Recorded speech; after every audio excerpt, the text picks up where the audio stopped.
Thank you, Kathy. Appreciate all of you being here this afternoon. Those of you that were fortunate enough to be with us for the opening session, I'm sure you're already excited to hear what Paula Crider is going to be talking to us about this afternoon. And those of you that weren't able to make that opening session but can be here now, you are in for an absolute treat. Paula Crider is a senior educational advisor at the University of Texas, and she's taught at every level, so she definitely understands what it is to be a band director from every facet of band directing that there could be. I don't want to take any more time, so I'm going to turn it right over to her. Ladies and gentlemen, Paula Crider.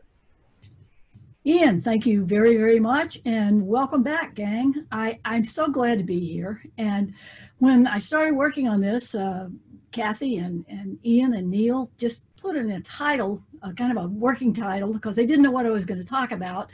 And the title for the second presentation was Artistry Now More Than Ever, or More Now Than Ever.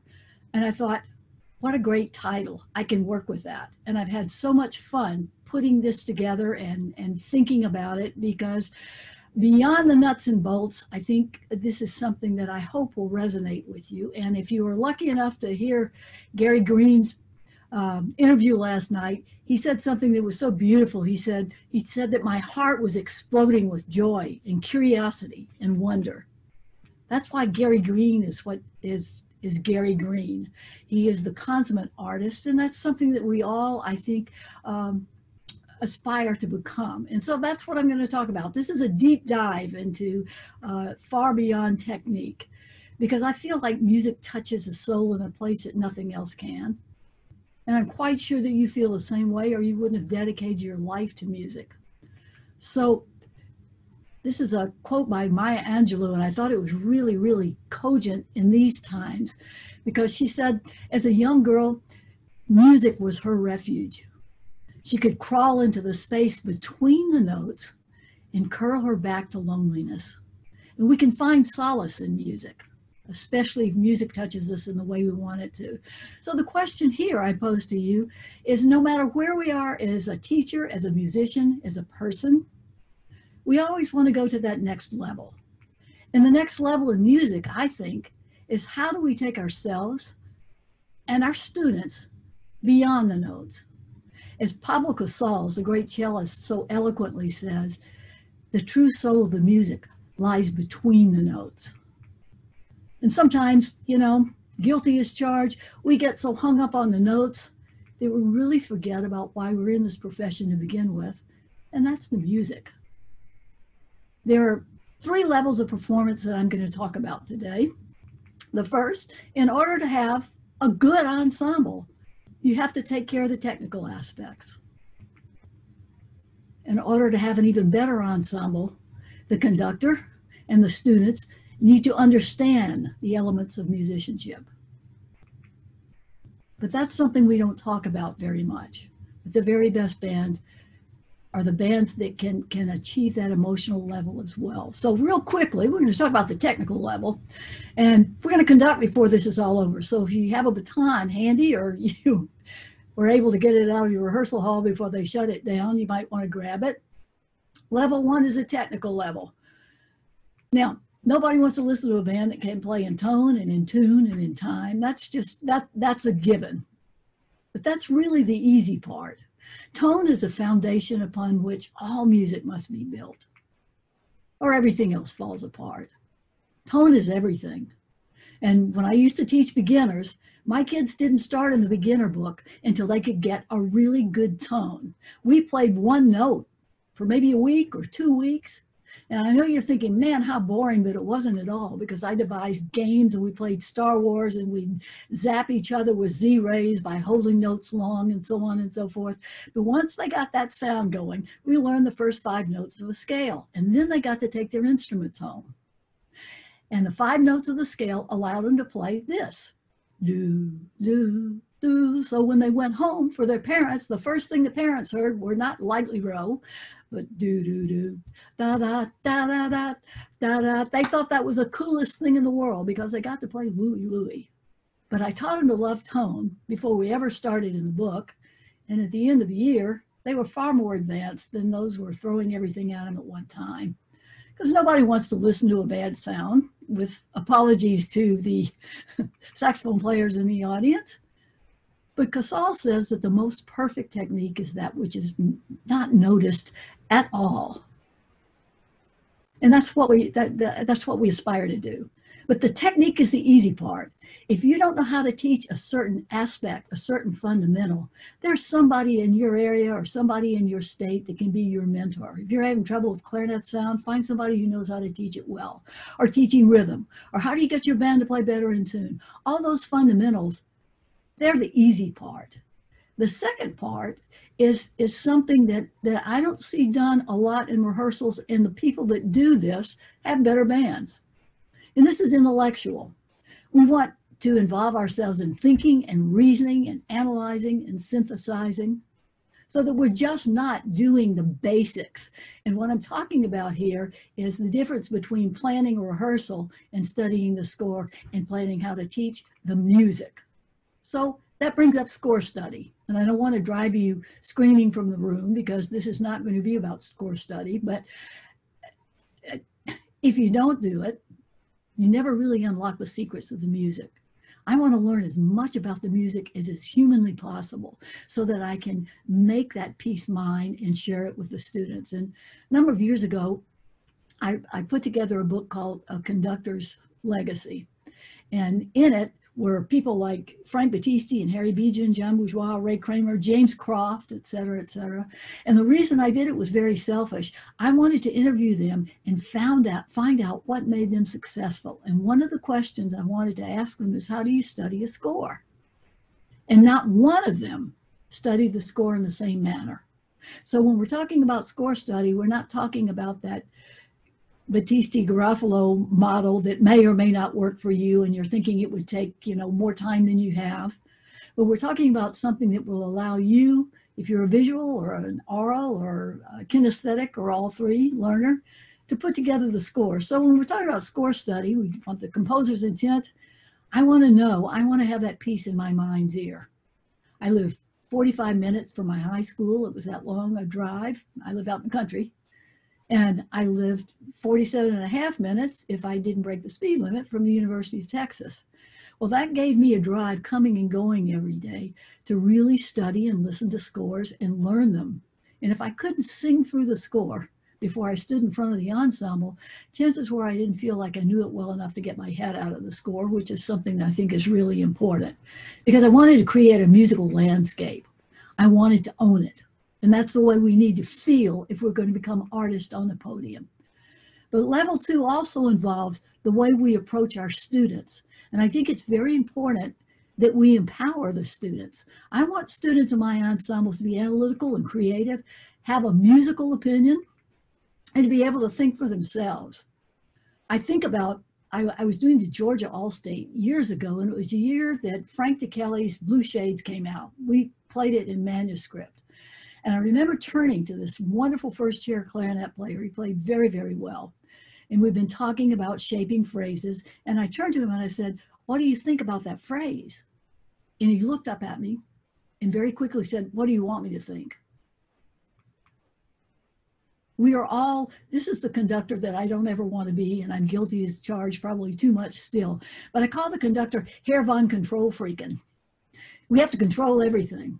And it's so much easier, my friends, to say, okay, get out your pencils. Now we're at measure 9, mark it piano. Crescendo, write your crescendo, okay, measure 13. And then we're going to start a decrescendo, and we're going to go up to mezzo forte and then back down again.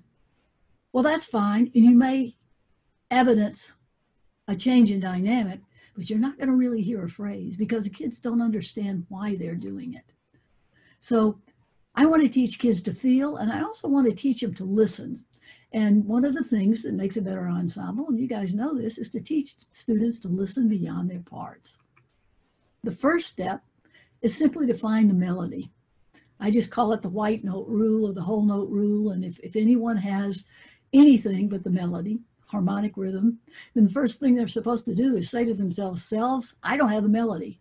Second, listen beyond your part and find out who does. Third, balance your part so that you enhance and don't obfuscate that part. And it's a little 3-part thing, but when I taught in high school, I might point to my second chair clarinet player who had an accompaniment line and say, who has the melody? And if they knew, that was great. If they didn't and somebody else down the section did, we might switch chairs, not as a punitive measure because the band would go, oh, caught you. Well, I didn't catch kids very much because once they learned to listen, they loved being a part of the music. It made sense. And along those lines, I'd like to recommend a book to you, and maybe many of you have read it, but it's by Roger Nierenberg, and it's called Maestro. And one of the things he says is that music comes alive when the students are involved with more than just playing the notes. And he has some wonderful methods to involve your students. And I was thinking, how can we do this if we're doing distance learning next year? Well, maybe you can have a session where you play a recording of something that you've played in the past, a concert or a festival, and have them listen and critique it and talk about what they like and what could be better. But we teach, when we have the students become a part of it, it becomes a different thing. Now, when I'm judging, sometimes I think that if I had a rubber stamp that just said, my kingdom for a phrase, I could save a whole lot of writing. Because so many bands are trying to make sure that everything is, there's nothing wrong with it. So everything is lined up vertically, the technique is there, the rhythmic integrity is there, the balance is not, the musical soul is not. But you know, you can play in tune and in tone and in time and make no music whatsoever. So if people would just do two things, and this is very simplistic, but I think it's the first two steps that we all need to take as when we're studying scores and teaching it to our students. Because we want to sculpt the music, just as Leonardo da Vinci did. So the first thing is to shape the phrase. You've got to make a decision on how you want that phrase to be shaped. Where's the high point? I use Schenker a lot to discover that. And second, and this is huge, balance the voices. Remember, the composers for wind band music don't know whether you're going to have 2 trombones or 20 and how strong they are. So if you look at, for example, the first page of the Ray Vaughan Williams folk song suite, all the way down the page, the dynamic marking is forte. But if everyone plays forte, it is just a Paleolithic sludge of sound. So those two things, one makes music, the other allows the music to have clarity. So what we want to do, if we're going to reach that next level of artistry, is become Renaissance men and women. How do we do that? The first answer is to listen to great music. The art of interpretation. Now we're going to take a really deep dive. And I want you to take a look at this score for a second. I hope you can see it. I don't know, Neil, if you can get my face out of there for a minute, that would be great. If not, we'll just imagine that we know what happens there. But the details in here, I did the, and some of you may have played it, Mark Hinesley did a wonderful transcription of Till Eulenspiegel. And I did that with my high school band. And I wanted to look at the orchestral score, which I did. Then I started collecting recordings. And one of the first things I noticed, it was no one interpretation was the same. And so we're going to listen to 2 different recordings, and I want you to pay attention to this. Is just the first 4 bars of this score. But the tempo, and all Strauss tells us, is gemütlich. What does that mean? It means leisurely. Still doesn't tell us a lot. The interpretation of the piano. How softly do you want your students to enter? The weight of suspensions. How long is that going to last? How are they going to handle the releases? You'll hear 2 different styles. You'll hear a very romanticized style, da, and more Germanic, da. How are you going to interpret it? And then when you get to bar 3, listen to what they do with a rubato. And then the last measure that goes up to a forte piano, one of the conductors does an accelerando, the other does a ritardando. They both work. So what you're going to hear is a very old recording. And it's a 78 because I wanted to get it as close to the original as possible. But let's give this a listen.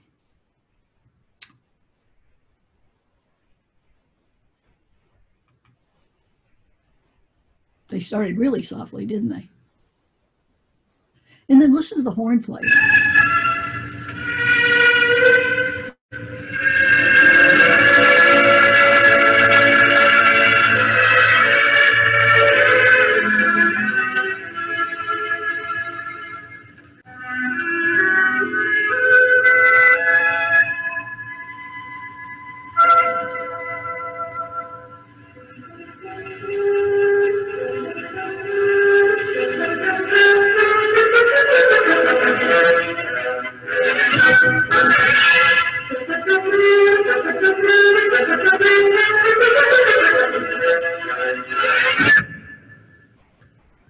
number two.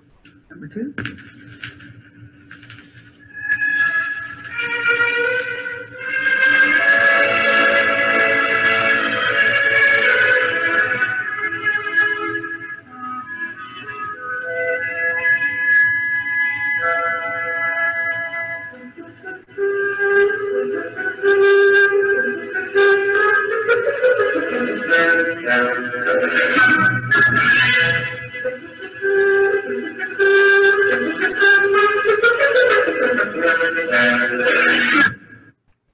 And the only similarity between those two interpretations is what they do between, or is not what they do between the notes, but the notes themselves.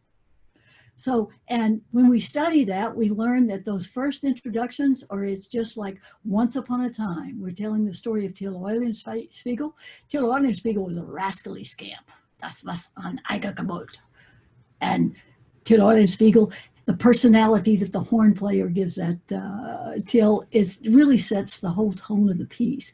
The first recording you heard was Schulte with the Chicago Symphony. That was quite an old recording. It was more romanticized, wasn't it? The second recording was George Zell with Cleveland.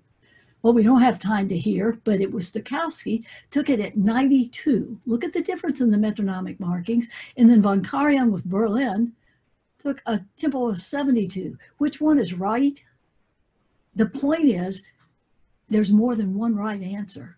And that's what's done in the first 5 measures.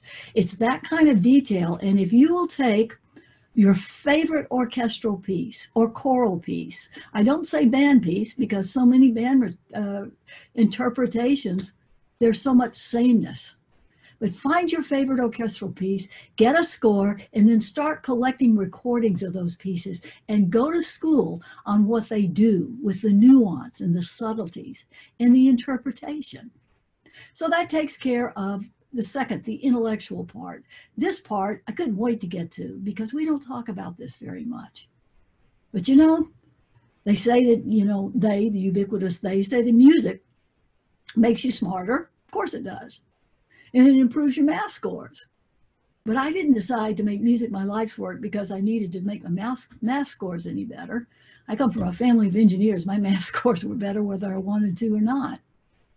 But the reason I wanted to be in music was because of the way it made me feel, the way the music touched me. And a quick story, I was doing an honor band at a university.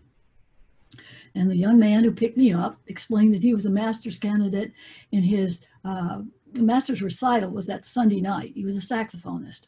So he said, you know, I've got my Phi Mu Alpha Symphonia brothers organized. They're going to be at your rehearsal.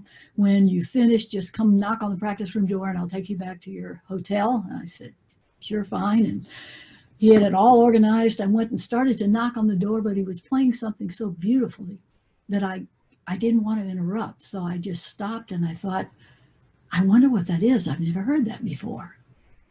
And before I realized it, tears were streaming down my face. And my first thought was, PC, you must really be tired. But it affected me so profoundly. I was just filled with the sorrow of his playing and the beauty of his playing. And when he finished, I went in, I knocked on the door and I said, what were you playing? That was just beautiful. And he looked kind of embarrassed and he said, I just made that up. And I said, that was beautiful. What were you thinking when you were playing that? And he took a step back and I said, if I'm asking something I shouldn't, please forgive me. And he said, no. He took a deep breath and he said, this is really hard to talk about, but he said, I need to talk about it.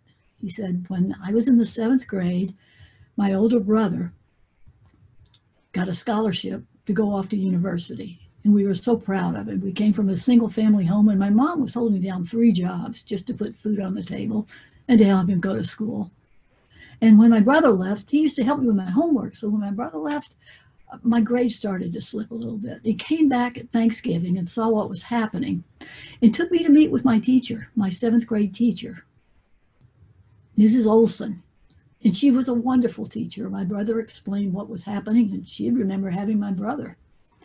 And so she said, anytime you need me to help you, son, you just stay after school. And I did, because my brother told me when he came back for Christmas break, if I had all A's, he would take me down to the 7-Eleven and he would buy me a whole half-gallon of Rocky Road ice cream. It was my favorite ice cream. He said, so I studied real hard, and Mrs. Olson gave me all kinds of encouragement, and I couldn't wait to show my brother my report card when he came home for Christmas. And he was so proud of me, and he put his arm around me, and we headed out to go to the 7-Eleven. And he said, I was in such a hurry, I ran a little bit ahead of him. And a car came screaming by, and my brother was shot dead by a drive-by shooter for no other reason than somebody was earning their whatever in a gang. And then he looked at me with tears in his eyes, and he said, and the only way I know to show how I feel is to talk to my brother through my horn. And ladies and gentlemen, if I wasn't convinced that music speaks to us without ever saying a word before that moment, I never forgot that. And I became even more of a believer, because music does that when it's done right, when it's done with artistry. Francois Couperin says, just as there's great distance between grammar and eloquence, there's the same infinity between notated music and music played well. So the longest, most arduous journey for me is from the head, the intellectual, to the heart, and then back again. Both of those are necessary to reach true artistry, because music must have a soul, and that soul must speak to our souls. Bernstein says it best when he says, when a conductor feels the music, the ensemble feels the music. When the ensemble feels the music, the audience feels the music. It's a matter of integrity. So in order to transcend the basics, we have to have a paradigm shift. The baton becomes our instrument. And what an incredibly complex instrument that is, because it's not just this little white stick, but it's that white stick that extends into that sacred space that is between us and the ensemble. And we bring them in, and that instrument on the other end of the baton, with all of those wonderful hearts and minds and intellects and different life experiences, is the most complex, the most challenging, the most wonderful instrument in the world. And we have to play that instrument even more expressively than we ever did our own. That's how we reach true musical artistry. You think she's not into the music? So we're talking about the relentless pursuit of artistic conducting allows that inner musician to come out. I just did a Zoom conducting workshop for 2 days with band directors in Singapore. And the person that organized it sent me the CV of the 6 directors that were participating in this. And I started reading their CV, and I was so impressed. 2 of them played with the symphony. Another was a young artist and had won it on his instrument. And I mean, they were obviously very accomplished musicians.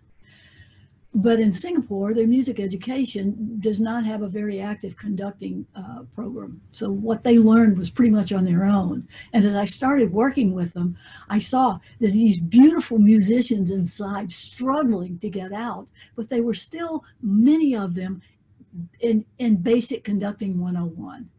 So what we want to do is find a way to get rid of those bad habits. That is not a music teacher, by the way.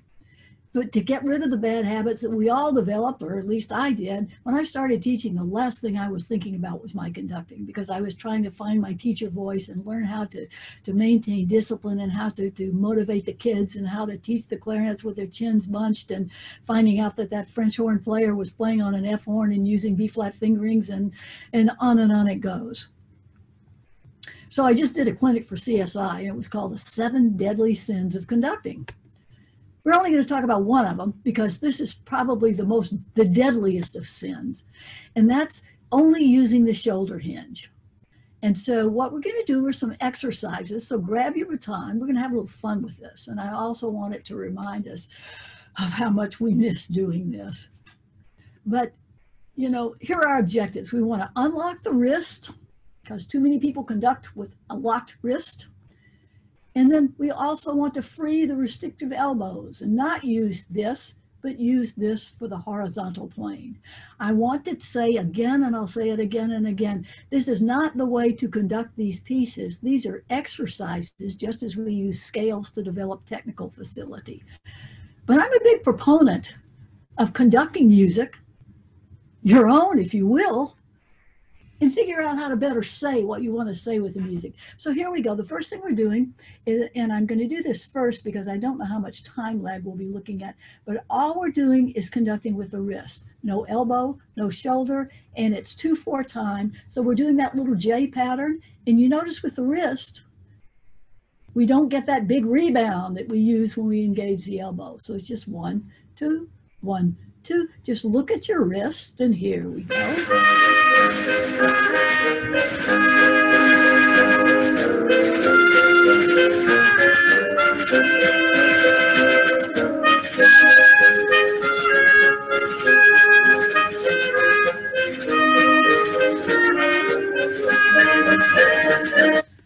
Oh man, I missed that. All right, next exercise. And it doesn't get any better than this, guys, because we're going to conduct Mozart. This is an exercise to work on staccato using the wrist and what we call a dry stick. That's no rebound, just straight line. And then it's going to go into 1, and we engage the wrist with the wrist flow. So we'll go from 1, 2, 3, 1, 2, 3 to 1, 2, 3, 1, 2, 3. Keep the elbows stationary, relax the shoulders, and just focus on the wrist. We're also going to explore the sagittal plane. When the accents happen, if we explore the forward sagittal plane, it allows us to be more expressive.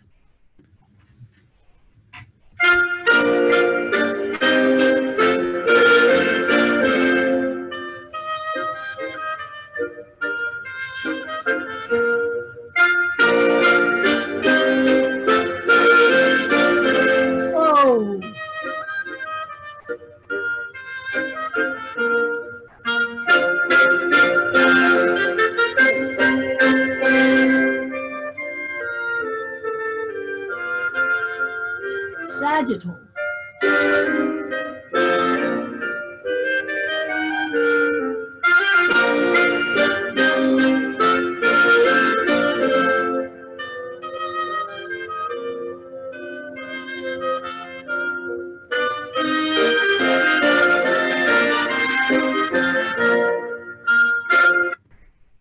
And that was good for me because I noticed for a minute I let my forefinger get in the way, and that's too many conducting beats. Quit that, PC. Self-analysis is great. So now we're talking about expanding the horizontal plane. And I was very fortunate once upon a time to study 2 summers with Elizabeth Green. And to break the habit of using so much shoulder, which I was doing, she had me put my elbow on a music stand turned flat so that I would be very aware of the fact when I started moving it too much. So what we want to do now is you're standing and you put your elbows at 9 o'clock and 3 o'clock.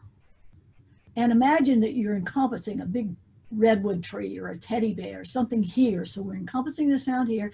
And then I want you to take a breath, close your eyes, and just relax the shoulders down. Relax the elbows down until there's no tension between the ear and the hands. Mine is about 8:30 and 3:30. And what we're doing here, now we're in 4/4 time. And I want you to exaggerate the 2, 3, 4. The wrist is fluid. We're moving along the sagittal, horizontal plane. And think about, first you're up to your neck in a pool in water, in a hot tub, and you feel the resistance the water creates.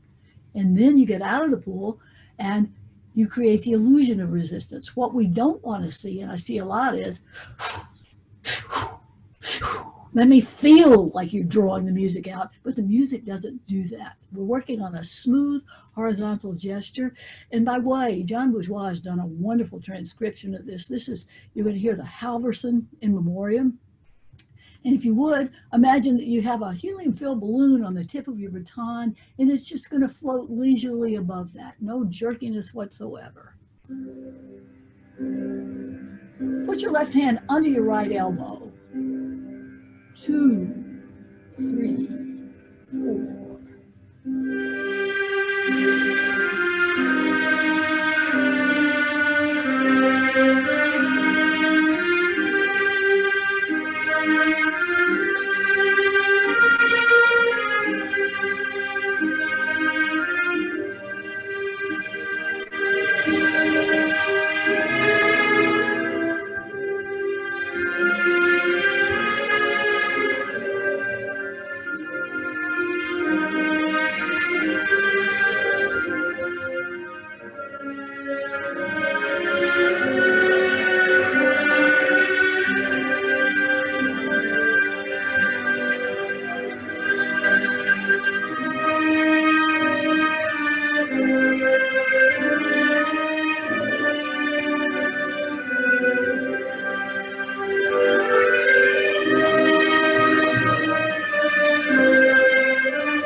Isn't that fun? So what's the next step? The next step is to get away from pattern entirely. If we teach our ensembles to breathe in tempo and you show them everything in the world they need to know with that preparatory gesture, you shouldn't need to beat time anyway. So this is an exercise to work on left hand, right hand independence. And all we're doing is taking first the right hand, you'll hear the clarinet.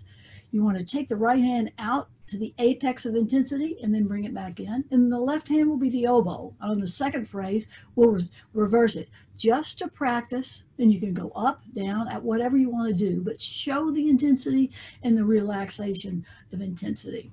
So in Ludwig's IV, by way for you historians, was one of the first people to standardize conducting patterns. Some of you may know as clarinet works. All right, here we go. Left hand.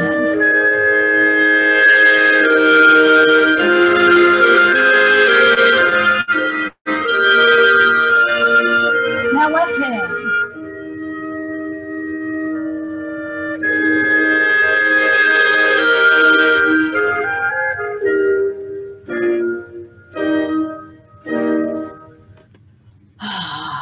Mozart. So how do we get better? We have to develop a vocabulary of gestures, and this makes so much sense to me. If I were to ask you to write the next Pulitzer Prize-winning novel, but I would limit it to a first or second grade vocabulary, unless you were doing something like Imitating Old Man in the Sea, you'd have a hard time expressing yourself. And yet some of us limit ourselves all of our life to a first and second grade conducting vocabulary. So how do we develop a vocabulary of gestures? Obviously, we study the great conductors. Dudamel, the dude. Because great conductors inspire. One of my heroes is Carlos Kleiber, if I could ever approach what he does with his left hand. And that's been a lifelong study for me, to make my left hand more independent and more expressive. And I finally realized I'm going to die before I get anywhere near right, but it's not going to stop me from trying, right? So I feel that in order to make meaningful music, we have to make the music meaningful. And I also know that the more you give to the music, the more you're given in return. Because some kind of music dissipates in seconds, and other remains for a lifetime, stored in the limbs, or maybe in the brain, or even the heart. And you know this, but your students may not remember all of the pieces you played or all the wisdom you shared, but I guarantee you, if you make the music meaningful, if you take them to that next level and take yourself to that next level, they'll never forget how you made them feel when they made music. And that's what it's all about. Artistry is a lifelong pursuit. It takes humility, it takes patience, it takes persistence. And I ran across this quote the other day. It said, You don't know what you've got until it's gone. And the truth is, you knew exactly what you had. You just didn't think you were going to lose it. And boy, did that slam home with me about conducting. Because I knew I loved standing in front of a group, and that electricity that happens when the sum becomes so much greater than the individual parts. But I didn't realize what a privilege it was until I no longer had it. And I bet you feel that same way too. But here's a chance for us to have lots of self-evaluation. Videotape yourselves. Take your cell phone out. Sing along and see what you do. This is one of Rene Dumas says, you can't stay upon the summit forever. But what is above knows what is below, but what is below can never know what is above. The more we know, the more we want to know. Because I think the pursuit of musical artistry requires that we become eager and diligent students of the musical universe and learn everything there is to know about it. And back when I was teaching in high school, Bob Reynolds called and he said, Paula, Terry Milligan wants to apply to be one of my graduate students. And I know he's there in Austin, and UT is already closed for the semester, but I'm not going to accept him until I see him conduct. Can he come out and conduct your band? And I said, sure. His wife was my orchestra teacher at the time. And I said, what do you want him to do? And he said, let's do Irish tune, but don't rehearse it with your band. And I said, okay. So that day, Terry came out, and he did a fantastic job, as Terry Milligan would. But I'd asked Bob, would you please conduct the band, maybe just for 5 or 10 minutes? I want the kids to see you on the podium. And Bob said, sure. So he stood up, and he started to conduct. And as only Bob can, he was drawing every ounce of music out of the kids. But he stopped and he said, I was sitting behind him, he said, you know, making music is like making love. And I thought, oh God, I'm going to get fired. Bob, these are high school students. But he went on to say, you can't talk about it. You have to experience it. I'm really going to get fired. He gave a downbeat, and they played with such warmth and understanding that I didn't even want to know. But the point is well taken. If you've never experienced making great music on your own instrument, it's pretty hard, kind of like making love. So here, if you've ever been to see the statue of Michelangelo, we'll make it PG, we'll also make him a conductor while we're at it. You go to the Academium and you turn a corner, and down at the end of the hall is this magnificent statue, and it will absolutely take your breath away. And as I was walking down and had the headphones on and I was listening, and they were talking about how humble Michelangelo was. And in his studio, he had carved on a big slab of marble, Ancora Imparo. That's Latin for I am still learning. How do we become artists? We are lifelong learners. We nurture the human spirit.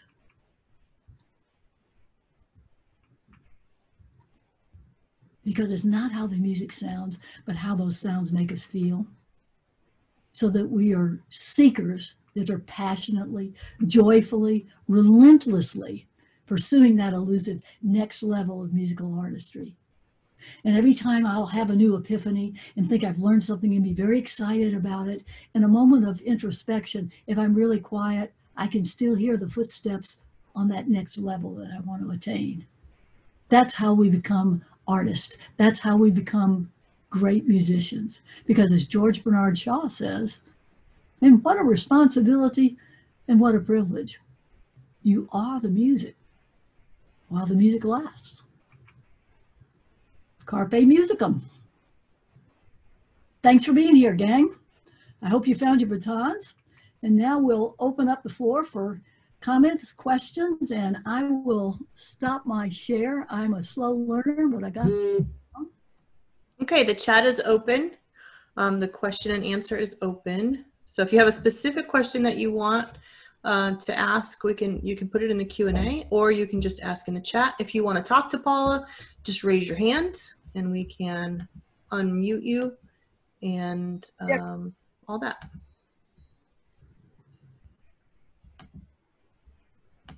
get to that screen. Anyone? Anyone? Okay, here they're starting. Oh, good. I was going to say I haven't had lunch yet. So if That's okay. Beautifully done. Thank you from Kimberly. Can you see the chat, Paula? I can. Thank Good. you. Awesome. We're asking if you read any questions or comments in the chat or the question box, because the video won't show those questions. Go ahead and repeat the question before you answer it. Okay, because I'm looking at chat. Okay. Yeah. Do you see the Q&A box? Yeah, got it. Thank you. Watching the iPad. Yeah, got it. So if you read the question and then answer it, and then I'll say that it was answered live and get it out of the queue. Kathy, can you see a show of hands? We can. If they raise their hand, we can see it. I'm just curious to see how many of you had more than 2 semesters of conducting as an undergraduate. It's kind of my personal poll. They're coming in. Can you see the attendees in the participants list? It looks like 10 out of 80, Paula. 10 people out of 80. Amazing. Yeah, and that's, you know, again, when you think about it, we're doing this for the rest of our lives, right? But, you know, and where's the best place to practice? In your own rehearsal. Of course, I practice when I'm driving. I'll turn on Sirius and touch the sound with my left hand.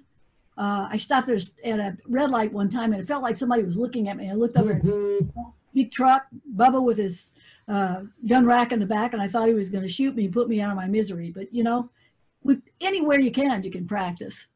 Okay, so. Well, let me ask you, this is from Dana Cole. Do you think bands play music that is too difficult for them, that they never achieve artistry? So if the band's playing music that's too difficult, can they still achieve artistry? You know, what a great question. And the answer is no. I hear that a lot. I hear well-meaning directors want to play a grade 6 piece because it's great music, but the kids, you know, right up to festival time are still fighting notes. There's no way they can relax and make music. So that's a great question. I like where you're coming from. If we just take it back one notch and do a better job of teaching them technically, I think they can make a lot more music. Thanks for that question. Because I'm not seeing, go ahead. Brad Wharton asks, do you have a single favorite piece of wind band literature? The one I'm conducting at the time. It has to be, right? But if I had to pick an all-time favorite piece, it would have to be the Ingolf Dahl Sinfonietta. And the reason for that is that when I was in graduate school and working on my doctorate, Ingolf Dahl was in residence, and I got to see that wonderful piece through his eyes. And man, was I lucky. And yeah, that really dates me, but great question. From Jen Jimenez, other than the book Maestro that you put in the presentation, what other books are your go-to for conducting? Oh, well, one of them is the Leinsdorf, The Composer's Advocate. And that isn't about physically conducting, but it is all about studying the score. And if you haven't read that, everybody in the book that I wrote, everyone cited that as their first go-to book. And if you're interested, I've got a reading list. Email me and I'll send it to you. It's an annotated reading list. You might find something that fascinates you. Thanks for that question. Oh, I'd love to see that list myself. You bet. Why don't I send it to the FBA office? Maybe, I don't know. Neil, do you have a way to disseminate that? What's the best way to do it? If you send it to us, we'll get it out. Oh, yes, you will. As you keep on telling me. All right, so Pandemic Paul Roberts asks, what are your feelings about not using a baton? Now, this is the same Paul that came just to meet girls. Do I remember you, Paul? I've got your number. You know, I insist that people use a baton when I do conducting workshops for a number of reasons. It's harder, for one thing. It's a bigger challenge. I don't have problems with people using sans baton with something slow and lyric, but I really feel like one of the reasons that orchestral and wind band conductors and choral conductors who are conducting large groups use a baton is because of the visual. So for my 2 cents worth, a little bit, but not all the time. And I hope you found some girls, Paul. Well, I don't see any other questions in the chat, in the questions, or I don't see anybody's hand raised at the moment. Good. Good. Go forth and practice. Remember that we do have a 4 o'clock session as well. So here's one from Amy. Neil? Yeah, Paula, are there pieces that you have not yet conducted that you still want to dig into? Yeah, one that I was going to conduct with an All-State this spring and it was canceled was Mackey's Wine Dark Sea. And, you know, I try now that I'm retired, one of the things that I do is I want to learn a new piece of music at least once a month or every 6 weeks just to keep me going. And I think that the second movement of that, although it's, if I had my brothers, it would be shorter, is some of the most glorious colors and beautiful writing and moments to be expressive. And yeah, what a great question. And I'm also the, oh gosh, this is what happens when you get old, kids. You can't remember anything. The one on ancient airs and the Gandolfi, I've not done, and I was going to do that with a college group, and that was canceled. So yeah, there are all kinds of pieces out there that are just waiting to be played. So Amy Brez asks, what are some simple ways to teach young people about artistry? Whoa, way to go, Amy. That's a great question. One of the things that I like to teach is a kinesthetic feel. And have the kids, you can either play it on your instrument or play a recording or have half the ensemble play and just have them close their eyes and raise their hand and lower their hand as the music intensifies and gets softer. I call it a human dynamometer. And what I'm teaching them to do is understand the kinesthetic feel and shape of the music. And I've done that with advanced groups as well. I remember one time at UT, we were doing the Morton Gould Symphony. And the trombones have that long extended passage where it rises and falls in the first movement. And they just weren't doing anything with it, but I know they felt like they did. So I had the flute section stand up and I said, flutes, close your eyes and show the trombones what you hear. And the whole flute section went, it really got, but again, and Amy, what a great question. If you can teach the kids, the second way to teach them artistry is through, and James Jordan talks about this a lot, is through storying. I like to take the known and apply it to the unknown. I did a piece once called Green Willow Portrait. Anybody know that piece? Hands up if you do. It's a beautiful little folk song piece, maybe a grade 2+. And I was doing it with a region band, and I was playing incantation and dance with these kids. So they were good players, but they were having none of it with this little easy, what they called easy piece, but it was beautiful. So I thought, how can I teach them to love it? Oh, of course. Let me tell you the story. This is about a boy and his dog. And when he was a little boy, and I made up this whole story about, you know, he was in a house on the prairie and his family saw the house on fire and they couldn't get back and the dog saved him and he grew up loving this little black dog and they romped and played. And then he went off to school and his dad wrote him a letter and said, son, I'm so sorry, but, you know, Blackie finally passed away. But I buried him out in the meadow where you used to play. And beautiful green willow tree grew. And the words are, my Blackie lies neath the deep blue skies in the middle of a meadow. There he lies for me and he waits for me neath the shade of a green willow. And the kids went, oh, and I said, let's play softly like we'll touch his little, can't you see his little ears, his soft ears? And now we're gonna get a little faster. They're romping and playing. And the minute the kids saw something that they could identify with, then the music became meaningful. So Amy, that's a way long answer to your question, but anything we can do to get them to think about the music, know the music, see, feel, taste, hear, it's worth it. Oh, what was the name of that piece again? Green Willow Portrait by Mark Williams. Okay, great, thank you. Yeah, Mark. Oh, sorry, go ahead. I was going to say Mark passed away and it was such a shame because he was a beautiful writer, especially for young bands. Yeah, absolutely. Jason Duckett asked, is there anything you can see from the choral conductors that we could steal? Is there anything you recommend they steal from us, with the idea that we shouldn't be all that different, but we often are? Oh, what a terrific, I knew when I came to Florida, I was going to come with, you know, not how do you finger high G on clarinet 16. Thank you.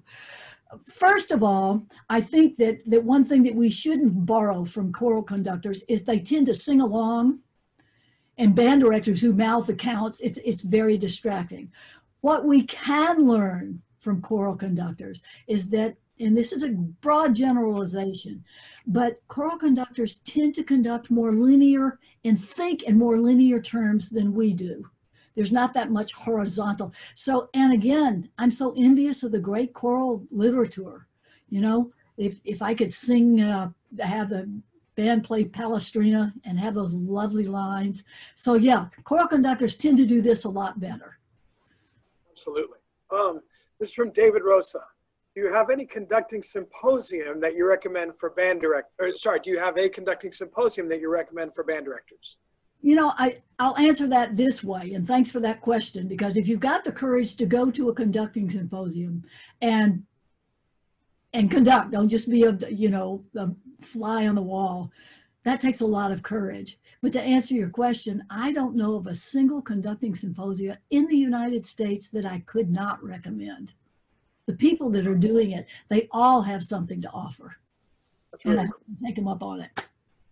This is from Jason Dobson. If you personally know a composer, does that affect how you interpret their music? Oh, I think so. And especially if you know that composer, and you know, many of the composers that we're playing right now don't mind if you email them and say, hey, is there any way that we could have a Zoom chat with you and my band? Or can I talk to you about this? I remember Frank DeKelly's great story about one time he got an email. I don't know if you all are familiar with Portrait of a Clown. It's a beautiful little like grade 1 piece, but it has you know, you can it's a good teaching piece. So he wrote, he said, Mr. Kelly, I love your piece, but I took out all of the wrong notes. And Frank was, oh my God, I thought, you know, please send me your errata. And Frank gets this long list, and the guy had taken out all of the dissonances in the piece. So he know that composer a little bit better. But, you know, like I was privileged to get to know David Mislanka, and even went out to his ranch in Montana, and we meditated together, and I learned, I met him on a spiritual level that helped me interpret his music, I think, in a way that I never could. So that's a great question, because the more we know about the composer and their mindset, I think the more we can climb into their music. Yeah, that's a great point. Sean Dyke asks, what are the other deadly sins of conducting? Oh, well, I have to look at it real quickly, but one of them is the NBA star, way too much rebound, the dancing clown that bends at the waist. Another one is the ostrich, the head in the score. I can't remember. Oh, and the last one is maestro ego, that looks like he's conducting the Chicago Symphony, but the ensemble sounds not like the Chicago Symphony. Good question. Carolyn Deck asked, we often treat artistry as a finishing touch or part of the final product. But more often than not, we talk about adding as a part of the process. And sorry, let me try to read it one more time. We often treat artistry as a finishing touch or part of the final product, but more often than not, we talk about adding it as a part of the process in the beginning. As a band director that works with younger musicians, if I have to choose between fundamentals like pulse and phrasing, I feel as though I have to prioritize the basics first, plus intonation tone. How have you overcome this dilemma? Well, great question. And I think, though, the mindset is that what we do is linear, and it's not. I mean, certainly, you know, you're going to work on tone, but it doesn't mean you have to wait until the tone is where you want it before you add any level of expressivity. I'm always amazed when I had somebody call me last year and said, hey, PC, I want you to come work with my group. And I said, what are you doing? And he told me, and I said, oh man, love that piece. And he said, yeah, he said, we got all the notes and rhythms. We want you to come make it musical. So, you know, and it's hard to answer that question, but it's a really good one, because you have to decide where and when. But I think if we don't let the kids know what the piece is going to be about and where you're going, you know, if it's a train wreck, obviously you're not going to talk about how to release on measure 3. But, you know, don't wait until everything's in place before you, quote, add the music. Good question. All right, at this moment, I don't see any other questions. I don't see any hands raised. So this might be a good place. We've only got a couple minutes left anyway, so this might be a good place to go and wind it up for this moment. That you have a moment before you come back and give us our closing message, our go forth and prosper message. But, again, opening session is wonderful, and this just picked up right where you left off. You inspired us in the first one, and now the second one, you gave us what to be inspired about doing and how to start to implement to make those things better in our lives. And we are just so appreciative of everything you're doing for us, Paula. It's absolutely wonderful. My pleasure. Thank you. See you guys in about an hour. Yeah. Sounds good. Thanks, you, Paula.